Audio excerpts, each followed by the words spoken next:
अस्सलाम वालेकुम। तो आज की कहानी एक बहुत ही गरीब शख्स की है जो कि बहुत ज़्यादा गरीब होता था और उसके घर में खाने के लिए कुछ भी नहीं था। और एक दिन उसने सोचा कि मैं कहीं जंगल में जाता हूँ और कुछ खाने को ले आता हूँ। उसकी बीवी ने रास्ते के लिए उसको 4 रोटियां बना कर दी और कहा कि ये अपने साथ ले जाओ, अगर रास्ते में तुम्हें भूख लगे तो तुम इन रोटियों को खा लेना। अभी वो आधे रास्ते में गया था कि रास्ते में उसे एक कुत्ता नजर आया जो कि बहुत भूखा था और वो उसके पीछे पीछे चलने लग गया और किसान समझ गया और उसने उसको एक रोटी डाल दी। जब उसने उसको एक रोटी डाली और कुत्ते ने खा ली तो उसके बाद किसान फिर चल पड़ा और कुत्ता उसके पीछे फिर चल पड़ा। उसने सोचा कि ये बहुत ज्यादा भूखा है, इसलिए उसने एक और रोटी डाल दी। इस तरह करते करते उसने चारों रोटियां उस कुत्ते को डाल दी और खुद खाली हाथ चलने लग गया। रास्ते में उसे एक शख्स मिला जिसने बताया कि यहाँ से दूर एक बादशाह रहता है जो कि लोगों की नेकियां लेता है और नेकियों के बदले में उन्हें पैसे दे देता है। तो उसने सोचा कि चलो मैं नेकी देकर कोई पैसे लेकर आता हूँ ताकि मैं अपने घर वालों का पेट भर सकूं। तो वो चलते चलते जब दरबार में पहुंचा तो उसने कहा कि बादशाह सलामत, मैं अपनी नेकियां बेचना चाहता हूँ और पैसे लेना चाहता हूँ। तो बादशाह ने अपने पास कुछ नजूमी रखे हुए होते थे कि जो नेकियों को चेक करते थे और उन्होंने चेक किया तो उन्होंने कहा कि बादशाह सलामत, ये जो अभी ताज़ा ताज़ा नेकी करके आया ना, ये ले लो, चाहे आपको अपनी सल्तनत भी नहीं देनी पड़े। तो उन्होंने उस बुजुर्ग को कहा कि तुम अपनी अभी वाली नेकी दे दो, चाहे मुझसे आधी सल्तनत ले लो।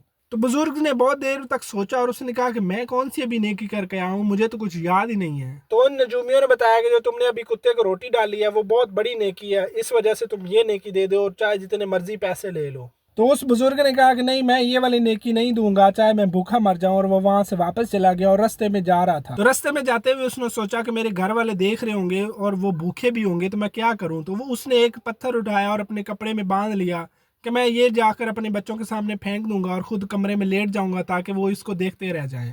जब वो घर पहुंचा और उसने वो पत्थर चारपाई पे फेंक दिया और खुद कमरे में जाकर लेट गया कि वो खुद इसको देखने लग जाएंगे और तब तक वो भूल जाएंगे कि मैं कहीं गया हुआ था। जब उसके बच्चों ने वो कपड़ा खोला तो देखा कि उसके अंदर सोने का पत्थर है और वो बहुत ज्यादा हैरान हुए और अपने घर अपने बाबा के पास भागे कि ये देखें, आप तो पत्थर सोने का लेकर आए हैं। तो वो देखकर समझ गए कि अल्लाह ताला ने मुझे उस नेकी का सिला दिया है जो कि मैंने बेची नहीं और जो कि मैंने अभी की है। तो इसलिए कहते हैं नेकी कर दरिया में डाल। अगर आपको इस तरह की कहानियां सुनना पसंद है तो आप मुझे फॉलो कर सकते हैं, मैं आपको डेली इस तरह की कहानी सुनाऊंगा। अल्लाह हाफिज।